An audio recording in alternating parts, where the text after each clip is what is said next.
বার্তা এক নজর, সবার খবর সমান নজর।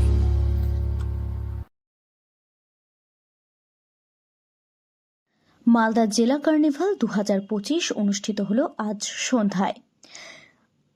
মালদা জেলার 420 মোড় থেকে মিশনঘাট পর্যন্ত এই র্যালি চলে। মিশনঘাটে প্রতিমা নিরঞ্জন করা হয়।